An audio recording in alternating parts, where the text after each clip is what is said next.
Welcome to today's roundtable on the evolving family enterprise. I'm Wally Head. I'm a director of the Institute. It's my pleasure to kick this off. This program promises to be extremely informative and interesting with an exceptional panel of experts who you'll meet in a couple of minutes.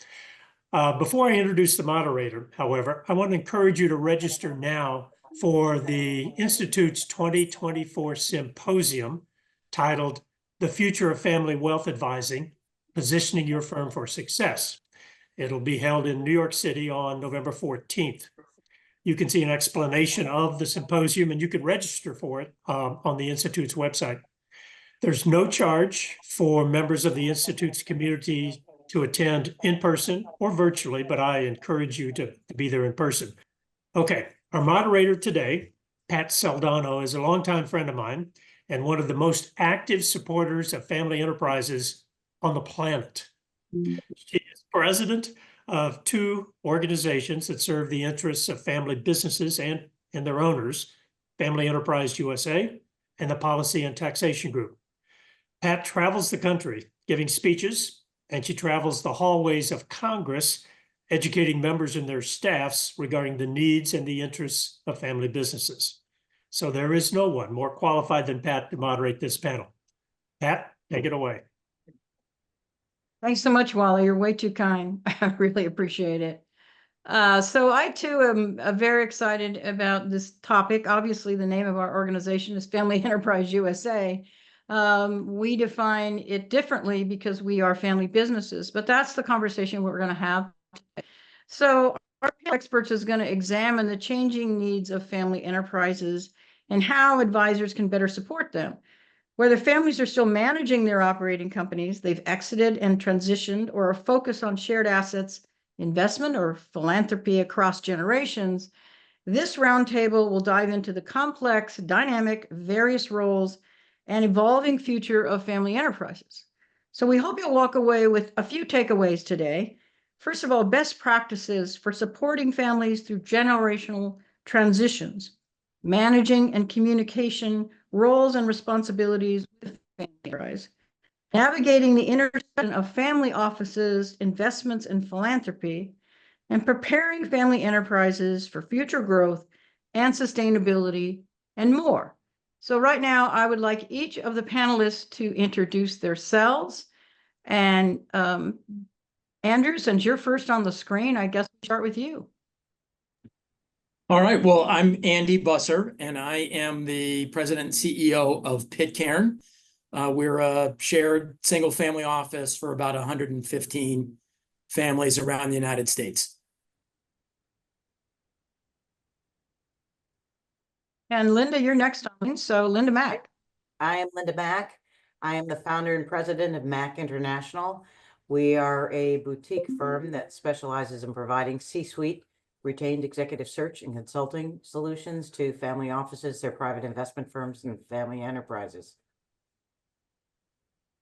David Novak. Yes, I'm next. Hi, David Novak. Great to be here this afternoon. Managing Director, PricewaterhouseCoopers, or PwC's Family Enterprise Advisory Services practice, focusing on family enterprises and the people that work with them. And last but not least, Michael Zerner.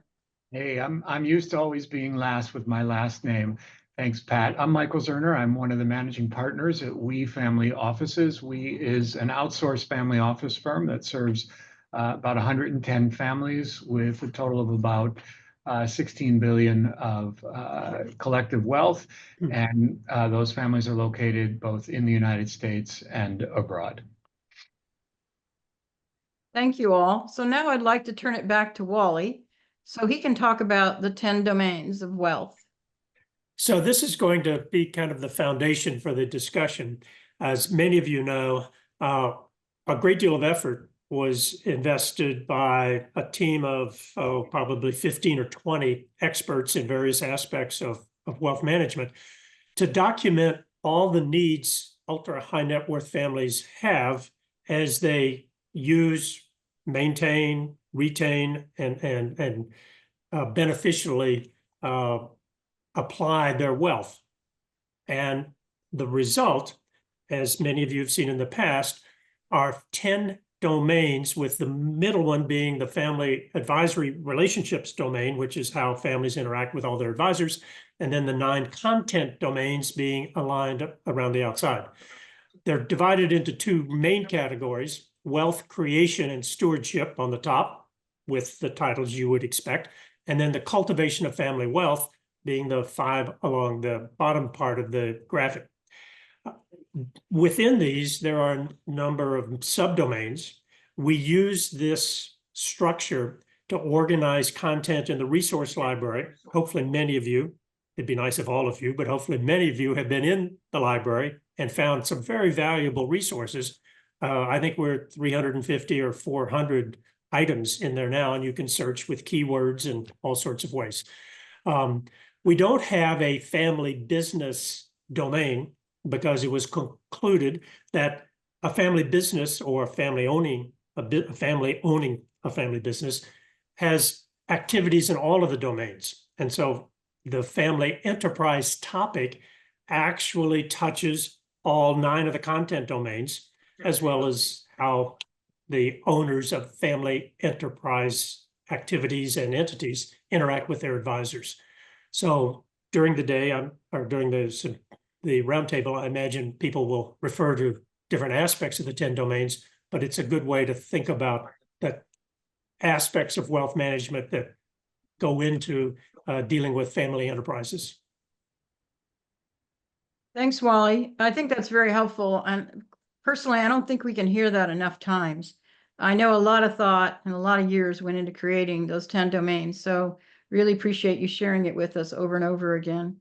So we all thought it was appropriate to start this roundtable talking about the evolving family enterprise with the definition of family enterprise by the Institute. So I'm going to go ahead and read that to you. The definition is a wide range of jointly or affiliated entities, activities, and family members connected to a financially successful family-owned or controlled enterprise. These include both total financial capital of the family and the non-financial aspects related to the family relationships, governance activities, philanthropic endeavors, and learning activities of the family. The term enterprise carries some degree of confusion, I don't know, in the industry, being defined differently by different groups, but its roots are really, they lie in the early family business consulting world, which partly oriented in family business schools and therefore maintain an emphasis on the family having an operating business or a business. However, there is no clear one definition for a family enterprise, but there's a lot of working definitions. And so that's really what we're going to talk about today. And I'm going to have each of the panelists go around and give their definition of a family enterprise. But if you'll allow me, I'm going to start first with my very simple and general definition of a family enterprise. I believe a family enterprise is an economic venture enterprise group in which 2 or more members of a family or family group have an interest in ownership and a commitment to continuation of that enterprise. A family enterprise is more than a family business, as it comprises the holistic dimensions of the family unit together with all aspects of the family wealth, including the operating business, the family office, family financial assets, real estate, heirloom assets, family foundation, and giving, and so much, much more. So with that as a start, those 2 definitions, I would now like to turn it over to the panelists to ask them to tell us each of their definitions. And I guess I'm going to start with you, David, because you're first on my screen. That's great. Love being first on the screen. Thanks, Pat. So first of all, coming from the background that I work with multiple families and various enterprises, I think that my starting point is really starting with the family, because frankly, different individuals have different definitions as to what encompasses their family enterprise. It's potentially a situation where the family has sold off an operating business, is no longer there, and they are investing through a family office or otherwise. So we like to think of it as, and we call it this owner's agenda, which on the yellow side, I'll call it, is managing the ownership. So that is the family aspect of things. And simply put, and we'll quickly get into more wealth, governance, purpose and value and continuity, those things that tie the family together. And the other side is the managing business side, all those things that go into a business, profitability, talent, capital, strategy. And again, it's the combination of these. And just quickly, I'll show 2 slides just so you get a feel, and you will have access to these. It's incumbent when dealing with the family and their businesses to really look at all the different potential aspects. And this lays out many different things under each of these areas. Not that every family is going to touch on these or need to touch on these, but it's important when you meet with a family and when you discuss things to really think these through and have conversations. Again, there's just so many different areas that you focus on, and it's that ability to bring the family together, the business leaders, the family leaders that aren't involved in business, but maybe overseeing other aspects of the family, to discuss and have open communication around these that, to me, forms the family enterprise. Thanks, David. So Andy, since you're on my screen next, I'd ask you to go next. And I would also, if we'd like this to be interactive as we've discussed, and so if anyone would like to comment on someone else's definition, please feel free to do so. And we're happy to take questions from the chat. I'm going to ask Chloe to help me manage that. Yeah, I mean, my definition, I think, Pat, you and David, you've covered a lot there, and that feels really comfortable to me. The one thing I would say is there are lots of financial and operating components to a family enterprise, for sure. The thing that I think can get lost from time to time, and you've both touched on this, is the family component of it. And David, I think you said you got to start with the family, and I really think that is right. And I think one of the biggest challenges in any family enterprise is remembering that it is a family enterprise. It's not just a normal business that's out there. And a lot of enterprises, family or otherwise, you get very comfortable hiring technical experts in investments and accounting and taxes and so many technical domains where you need real help. And where I think a lot of family enterprises go off the rails is not that they chose the wrong private equity strategy or the wrong tax strategy, it's that they didn't communicate on the family side. And so I would encourage anybody who's thinking about family enterprises and advising families on family enterprises, focus as much as you can on the family side, because that is almost always where the risk is and where things fall apart, at least in our experience. Good. Michael, would you like to go next? Sure. I really think, Pat, the way you and David and Andy described it, I don't really have much to add to that definition. I'm in complete agreement. I think what the perspective that I'd like to add to the conversation is that what I think is important is that when we think about family enterprises, obviously, as you've all said, we think about more than just the business, right? It's really systemic. It's a system of different entities and people and value sets and objectives, and they all come together to form the enterprise. And by the way, right, family enterprises are all quite different, with different mixes of different types of assets underneath and entities underneath. But what I think becomes important, and sort of for me, the key takeaway is that when you start thinking about a family enterprise, you start engaging in systemic thinking. You start engaging in enterprise thinking. You start thinking about how I need to understand all of the pieces and each piece in their own dimension. But then there's an added responsibility, which is I need to think about how does that all come together? How does the strategy and the purpose drive what each piece does? How do I think about being sure that if I'm taking an action in one piece of the enterprise, it has an impact, I understand the impact it has on another piece of the enterprise. And I think it's that systemic thinking that those of us as advisors, and all of us on the call are advisors, that's really our job, okay, is to do that systemic thinking, is to help the family, right, think horizontally, to help the family connect the dots, to help the family understand the implications. And so by calling out a family enterprise, I think we do a great service to raising up this idea of systemic thinking, enterprise thinking, and sort of helping families connect the dots, not just solve in any one particular piece. Yeah, it makes a lot of sense. I agree with that. So Linda, So I agree with everything everyone said. You know, to us, we think of the entire ecosystem of the family, and they're all interrelated. So it's the family and all the family members, it's the family office, it's the family enterprise in terms of the businesses that comprise it, and they are all interrelated. It's kind of like the J. Hughes that you know, you have to be thinking not only about financial capital, but also the social, human, and intellectual capital of the family that spans all of these components. So I think we think of it in much the way everyone has described, as kind of a combined enterprise, and you take into account all of the intersecting pieces of that. Pat, if I can I add one thing, Pat? Because Sure. I think that families tend to think of a family enterprise as being their business, right?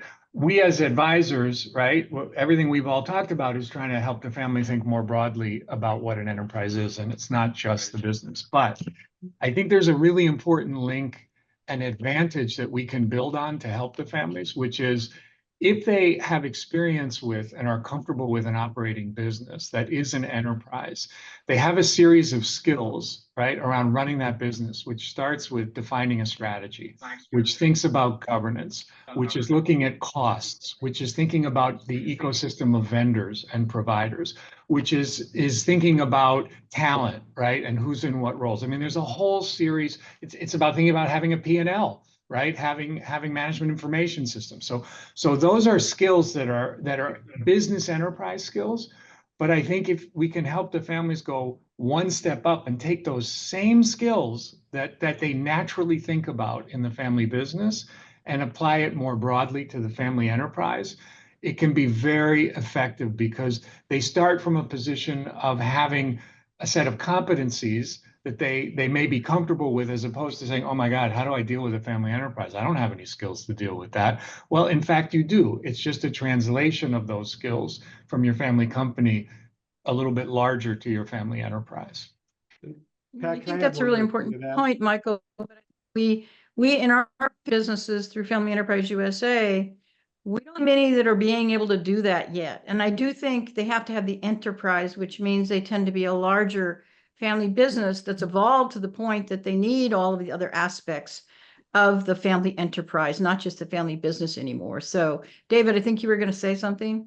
Yeah, I was just going to add on, especially where you get a number of generations down the line, you now have, if you still have an operating business, some family members likely from certain branches that are involved in the business. Other family members may not be involved at all.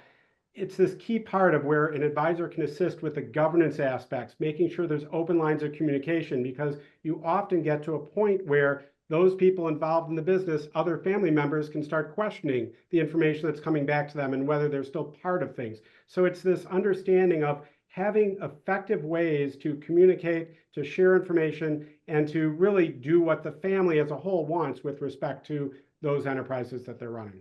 Yeah. And we deal with a Exactly. lot. Our focus is mainly with family offices as the first level of contact.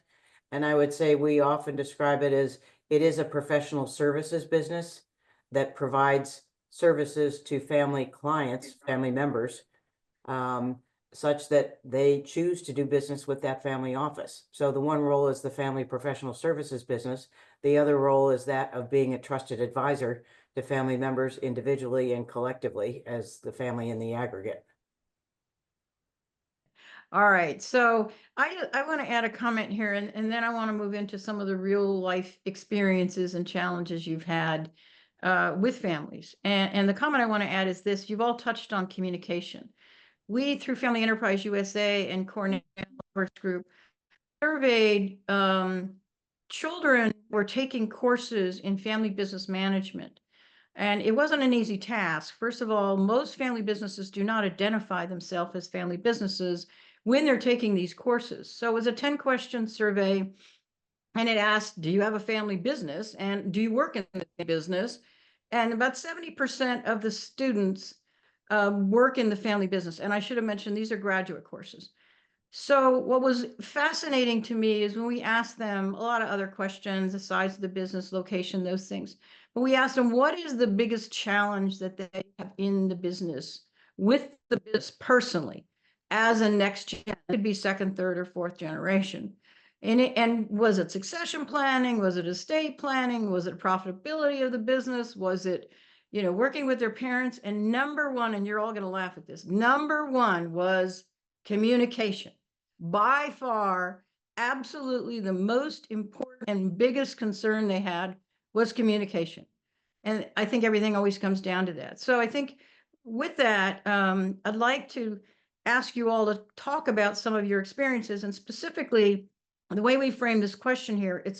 I think it's pretty complex. Bear with me. It says, what are some challenges that you've experienced serving generational family enterprises that may have included many households with varying amounts of wealth and wealth management needs, and many other advisors used by those households? And there may be a limited service family office, a family foundation, and a rating company. And on top of that, some next gen members that may not want to join the enterprise. So does anyone have any experience with an organization, an enterprise like that you would like to share? We work with multi-generational families, and our focus is helping them find the C-suite executive talent to lead them and lead the office, help them accomplish their long-term objectives, and very often to sustain themselves and their families into future generations. One of the biggest challenges is communication. It's communication between family members. That could be siblings, could be cousins. It's communication between branches in families where there may be a lot of disparate situations. It's communication between generations. And unless people are communicating, and that's where, from our standpoint, one of the biggest roles of the leader of the family office is to facilitate the communication. In the absence of it, you wind up with some very challenging, if not destructive, dynamics that can take place over time. And the longer they go, the harder they are to repair. And this is where you've seen many families, when they decide to split up, when the principal dies or something, the glue that held it together, the family members split up and go separate directions. So communication is critical from our perspective to long-term success if the family chooses to remain together. Pat, I think that to me, the issue that underlies what I've seen across many families over my career is that one of the biggest parts of the communication, it gets expressed as communication, right? That's the challenge. But if you dig a little deeper underneath that, what I sometimes find is that it's because the implicit hasn't been made explicit. In other words, one generation has a very specific goal, vision, strategy, direction it wants to get to and accomplish, but that's never been articulated to the rest of the family. And so there's a whole series of things that are driving one decision maker's decisions around the family enterprise. And all the other family members are sort of watching that, but not really understanding why certain decisions are being made, right? And it's because in his or her head, that decision maker has a very clear rubric for what, how they're making decisions. But there's never been an explicit conversation about what that is. And then secondly, there's never been a conversation about, do other people in the family have a different sort of direction, right? Have a different rubric. I think there are oftentimes, one of the things that's very implicit but not explicit are things like communication styles, values, right? Things that drive how people make decisions, things that drive how people act. And one of the most powerful things that I've seen in enterprises is that if you can make people's values, decision-making styles, communication styles, if you can make those more explicit, and what each family member can understand, oh, okay, so you're behaving this way because you believe X, or you're communicating this way because that's how you think, right? But that's not how I think, right? I'm a very top-down thinker, and you're a very bottoms-up thinker. And so making all of that explicit, the ahas that I've seen, right, working with families, when that stuff gets put on the table, it's like clarifying, right? And it's very breakthrough, breakthrough kind of thinking. And I think, again, as advisors, sometimes we get caught up in the day-to-day. And if we could just slow down, step back and say, hey, wait a minute, how do I make what I think is implicit here explicit? I think that can go a very long way to helping families navigate, their enterprises through some of these challenges. Yeah, I think that's an excellent point. Did others want to comment?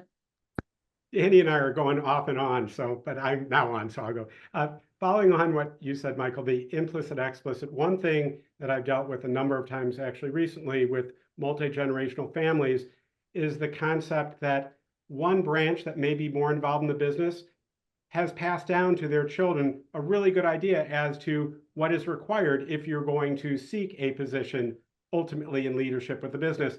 Yet other branches, though an individual may not be, the parent may not be involved in the business, and they don't share that information. It goes to the standpoint of, again, communication and having governance frameworks in place to make sure that, frankly, you put everyone on an equal plane. Because if you don't, if you just rely on someone to pass the information down and you, as the leader, assume that that's going down, I found that almost 9 times out of 10, it's not. And that then leads to a void of information, and almost invariably, where there's a void of information, it gets filled in with information which frankly isn't very positive. You always think someone is trying to take advantage of you. So laying these things out, and as an advisor, starting from where the family wants to go, and that means everyone sitting down, having open conversations, and figuring this out is a great place to begin.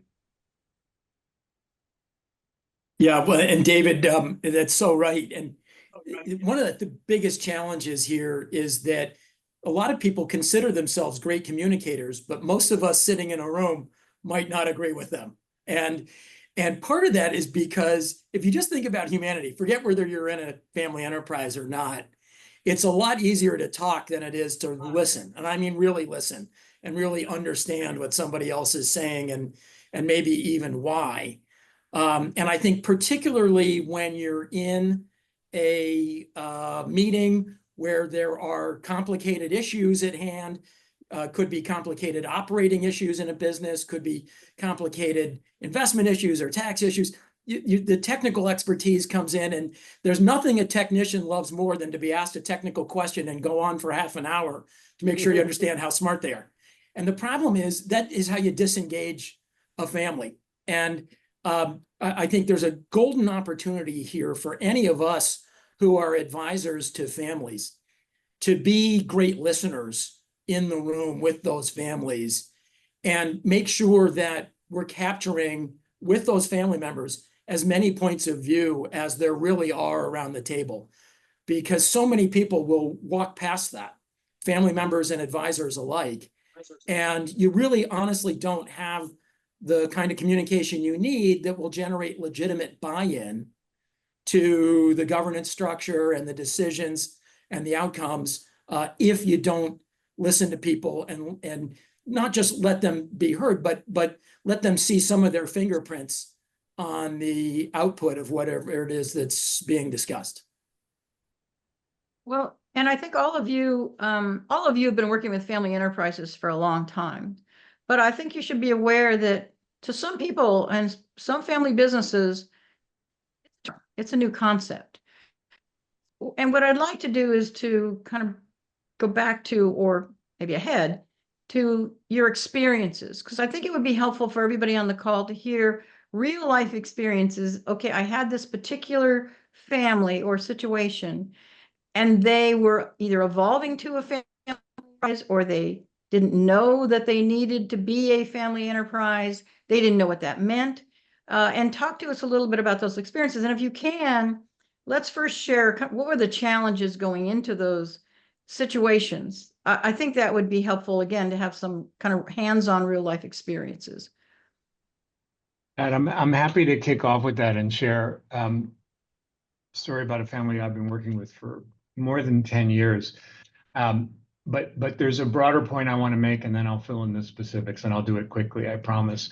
But the broader point is that I think many of us, as actually our industry and you know, folks like Jim Grubman, right, and others in the Institute have been leaders in sort of bringing this point out, which is that I think our industry suffers from a really big issue, which is that we define success and failure, and we define success and failure as success equals staying together, failure equals coming apart.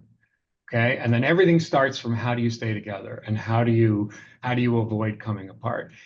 And I think that does a great disservice to families, because I'm not sure that there is a right answer for every family. And the answer to staying together or breaking apart needs to evolve naturally from each family. And as you make those implicit things explicit, sometimes it becomes very clear that actually coming apart is exactly the right answer and the definition of success, right? And staying together would be very harmful. But if the families feel like that's from the get-go, coming apart is failure, okay, it can be really, really damaging. And so the case study I'll give you in sort of a nanosecond is wealth created. We're probably in fourth or fifth generation. I think the third generation is currently leading the family, two brothers. One brother is making a whole series of decisions more than the other. One brother is leading the operating company. And they have, you know, the usual health issues, and there's a scare. And all of a sudden, the family realizes that they are dependent on one of these brothers, okay, to drive the family enterprise. And what becomes very explicit about 10 years ago is that that's not sustainable, and the family realizes that's not sustainable, and they start embarking on a journey to be open with the family about where do we go from here, what's our direction, how do we engage more family members. And one of the things that happened as we went through that process was that we did a values survey, and we looked at the values of each family member by generation and by individual. And what popped from that was that the value set of the two brothers, right, who were sort of in the decision-making generation, was so profoundly different, okay? Not one is better, not one is worse, but so profoundly different that actually staying together was the wrong answer for this family. And there was a lot of tension in the family. And the minute we popped the option that they could actually thoughtfully over 5 years think about evolving to be two separate families with two separate enterprises, everything sort of, the tension went out, and we had a huge amount of work to do to work through how we do that, how we disentangle the assets. They had very complex ownership structures. There were, you know, U.S. people, non-U.S. people, but all that became detail. And what became really clear was the objective that the right answer for this family was to separate and to partition. And both brothers subsequently passed. The next generation of the family each took on the leadership mantle. There was no destruction of wealth. There were no lawyers that were paid huge fees, right? It was a natural evolution. And today the family is operating as two branches, each on their own enterprises, with the next generation taking leadership roles. I mean, it's a very successful outcome of what I think many might have viewed sort of, you know, ex post, right, as a failure, that the family partitioned. So if we can stop ourselves from thinking that, you know, breaking apart or staying together is success or failure, I think we can do a big service to families. Yeah, that's a great example, because as advisors, we need to do what's in the best interest of the family. And sometimes it may be what we think should be the answer. So great example, Michael. I think Jim Grubman, you have your hand up. Do you want to ask a question or? Yes, I want to add to what Michael has said, and then ask the collective people on this call about another issue related to communication. One of the things years ago, and you're asking Pat for examples, specific practical examples, I was working with a family in Canada that not only had difficulty communicating, but one of the things I started to notice was they really did not know how to negotiate with each other. And we often lump a lot of things into communication. that actually are negotiation skills. And a lot of families have really poor negotiation skills. You have to listen to each other, understand when somebody makes a proposal. It's not all or none. You don't have to defend your position or shoot it down. And some of the people who I see on this call know I often talk about the value of negotiation skills and teaching negotiation to families because often they're really crappy at it. And so they can't get to shared solutions and to figure out something that they kind of co-create together. It's if somebody makes a proposal, then either it's accepted or rejected in its entirety. And it can be really helpful to help families in this one Canadian family that I was thinking of. Eventually, they actually had to replace the family leader who was really terrible at being able to allow people to negotiate things. And they replaced the family leader with somebody who understood that much better. And it absolutely transformed the family council and the family. I mean, just, Thanks. Appreciate that. Excellent comment. mm, Does anyone else want to share in their experiences? And I think if you have a family that you're working with that has a business, but they have other parts of the family, and you've been able to build that for them, I think that would be interesting to have you share as well as, or just the challenges that you faced with experience like Michael shared. That looks like Dennis has I- something to say. I could share a quick one that's built on it. One is a lot of the some of the issues come up when it gets phrased as an either or thing, and I can just share a family that had a family office, and the patriarch was still alive, and they had 7 kids in the next generation, and we were having a really hard time getting the kids to participate because the father was, as you might imagine, very controlling, and we redefined the family office as, instead of being a family office for the father, we said, well, this is really a multi-family office for 8 families. And when we did that, and we said each of the 8 kids has their own balance sheet and their own privacy around it, and we also have a big shared investments, and it was a real breakthrough to be part of a multifamily office because it really enshrined the fact that there is some privacy for each of the next generation, even though the majority of the wealth is in the fathers. The other thing I just wanted to say is this is so reminiscent as a therapist of the when couples therapists were always trying to save the marriage, and we were you'd always be, the therapist would be in favor of the marriage, and some marriages are just not meant to last. And with the families, by saying, is there a reason for you being together, or are there some things you want to pursue, and you can still do some things together, but as in this example, you can go your own way and have a both and situation. Thanks, And I would Dennis. just add on to that's yeah, it's not a one or the other. There's a lot of blended in the middle. Whenever we start working with a family, we really start with how have they evolved to where they are today, and then look to the future in terms of where do they want to go in the future? What's the vision and the long-term objectives for the future? And then how do you get from here to there? And we have found that in some families, the purpose of the family office is simply to get the economies of scale from an investment and a tax standpoint. And the rest, they will all do independently and individually. So, again, back to some of the other comments that were made by everyone, there's no good or bad or right or wrong, so to speak. The point is, it's really thinking through what's going to be the right solution for the family.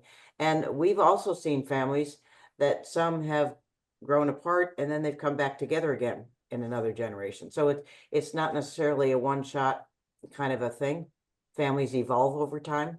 We've seen situations where siblings at one generation are very, have a lot of difficulties, let's say, staying together, but the next gens really want to be together. So there are a lot of different variations on the theme, but I think the common thread is it's really going back to that open conversation about how they evolved to where they are today. where do they want to go in the future and how can they most effectively get there?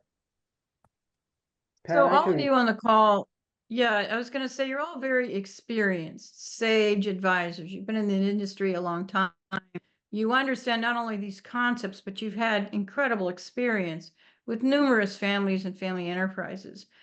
But how do you train, or how do you educate, or how do you mentor the next generation of your advisors? I mean, I think that's a really big question. I bet a lot of people on this call have, and I'd love any insights anyone has. I'll kick that one off. It's such an important question because if you can't relate to the next gen of family members, they're not going to become clients. And so you got to find a way to do that. And we've basically taken two approaches to that. One is to make sure we are constantly hiring more junior advisors and analysts, really analysts who have potential to become great relationship managers, not just great financial advisors, but great relationship managers. And we totally changed what we look for when we hire people. So traditionally, we hired people who had majored in finance and had worked at an investment shop or an accounting firm or a tax firm and had the technical expertise that we wanted to fill right away. And we've totally changed that, where now we hire people who have great human skills. And we totally ripped off this idea from a great restaurateur named Danny Meyer. But we really look for people who have fabulous human skills, warm optimism, deep curiosity, a strong work ethic in anything, real self-awareness, which is extremely rare in human beings, and genuine empathy for others. If you find people with those 5 skills, none of those are technical skills, but if you find people with those 5 skills, you can train the technical things.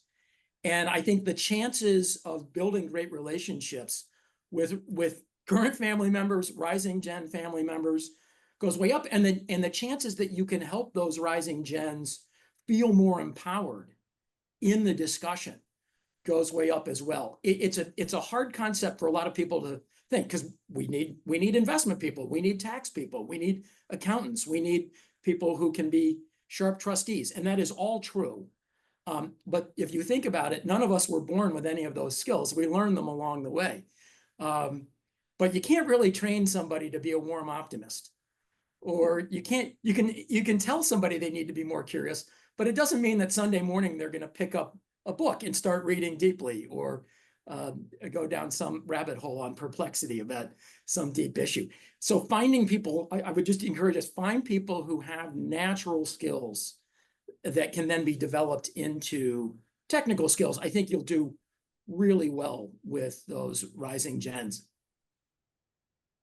I think Andy makes a great point. I will also say that the Ultra High Net Worth Institute is really focused on this. This is an area that I would think we all would agree as practitioners is lacking, that there's just not a great way, and there aren't great ways to help educate young people that are looking to grow in this area. Yes, on the technical skills, but as Andy said, there's a lot more to this. I mean, owning a business is one of the most difficult things out there.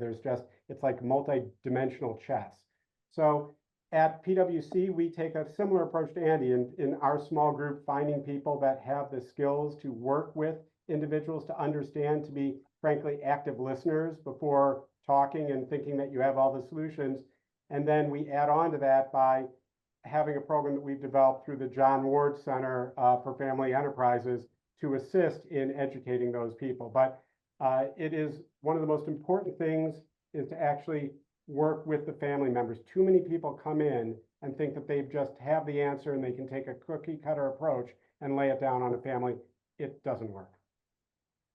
I'm so glad to hear you both say that, because all my decades in this industry, I used to say, I need to hire somebody who just cares, who's a really caring person. You guys have articulated so much better. So I've got to ask, how do you think we're doing as an industry? I'm glad the Institute's focusing on it because we absolutely need to, but how do you think the industry's doing on hiring these people that have this amazing human capital? I think it's hard, Pat, because, one of the implications of what we're talking about for the industry is that these are really not skills that can be trained. There's lots of things that can be trained, okay? And in particular, sales skills can be trained, and that can be scaled up, right? But the kind of skill we're talking about here is not a sales skill, right? It's an advisory skill. It's a listening skill. It's an empathy skill.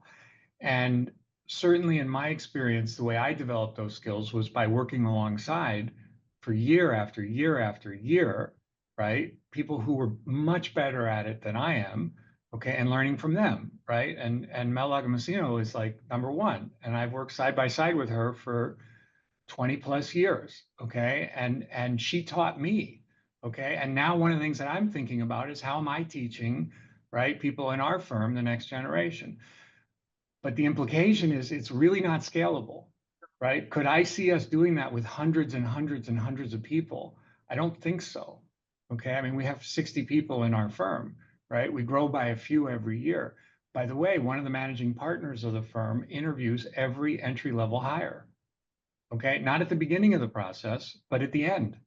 Because what we're looking for are those other skills that are the differentiating and defining skills that Andy and David are talking about.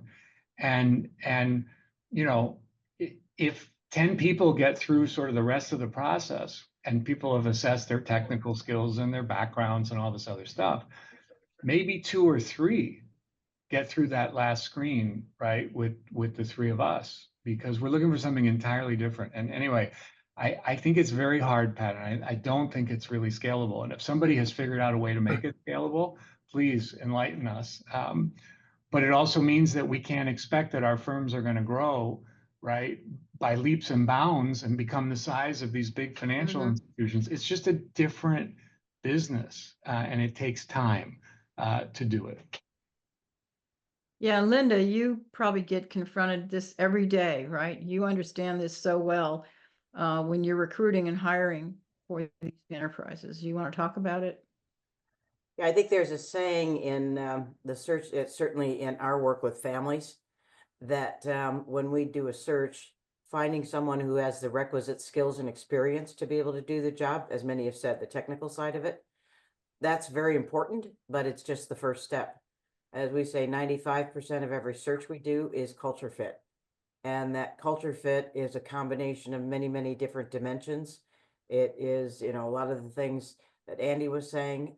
It's values, it's philosophies, it's communication style, it's decision-making style, it's leadership style, it's relationship style. It's a whole lot of things. But if that dimension is not directly aligned, it'll never work. As we've always said, hire the person as a consultant, but never hire someone unless they're really aligned and a culture fit, because it will never, ever work out. So it's extremely important. I also agree with Michael. It takes a lot of time and mentoring. It's one of the things I get concerned about in the hybrid work environment where people are talking over Zoom and not in person, that, you know, if you're not spending time, you know, the business of working with and advising families is a very, very personal business. And at the end of the day, it's about asking great questions. It's about building trust and rapport such that the person will open up and really talk with you about the things that they're trying to solve for. So you have an opportunity to help them. But, you know, that's one of the things I worry about in the hybrid environment is that without that face-to-face, real human eye-to-eye contact, it becomes more challenging. And in terms of training advisors, I think that's a big challenge these days, is having the time and the mentoring and so forth with the senior people to be able to teach and inspire them in those ways. And I would ask David and Andy to elaborate a little bit more on what tools as a firm you're using to find these individuals or to hire these individuals with this kind of human capital that you need. And maybe you could also address, because it's what everyone's talking about, how the next gen impacts that. So we know particularly the 18 to 29-year-olds are very unique, and most generations are unique, but they have unique challenges and ideas, and we have to, we say in our space, we have to learn how to speak that language. If we're going to ask them questions around policy, we have to learn how to talk their language and communicate to them in their way. So we need to do that in everything we do, but certainly when we're working with our enterprise families and our family businesses. So maybe both of you could comment on that. Sure. I mean, a lot of the way that we find the kind of people we're looking for are through the people who already work for us. And an endorsement from somebody who's a really high quality person, not just a high quality investor or accountant, but a really high quality person, that goes a very long way, and it has a very positive impact on the culture. And we've been very lucky to find people that way. One thing I would encourage everybody to do in that regard is look for people outside traditional channels. I'll just give you an example. One of the people that I'm interviewing next week for a junior role, and she's gone through a bunch of interviews and seems to be quite good. She's coming from the art world. Now you might say, "No, come on, it's an art history major. Isn't that a punchline to a lot of jokes?" But the reality is, first of all, art history is super hard for anybody who's attempted it. But this is somebody who's used to complex issues, who's used to a lot of nuance, who's used to dealing with wealthy families on emotional issues, and also happens to have a reasonable facility with numbers. But I put that last because it's almost the least important thing relative to all those others. And so I would encourage you to reach out through the people that have the characteristics you want most, not just the training that you want most. And Pat, you asked about what do we do for training. We do offer a lot of technical training for people. And sometimes people say, "Oh, Kat, that's so expensive. How can you afford to train people on all these technical things?" And my answer is it's way cheaper than trying to train an accountant who likes to close the door and just sit down and do work, and try and train that person to become a warm optimist or deeply curious in other areas.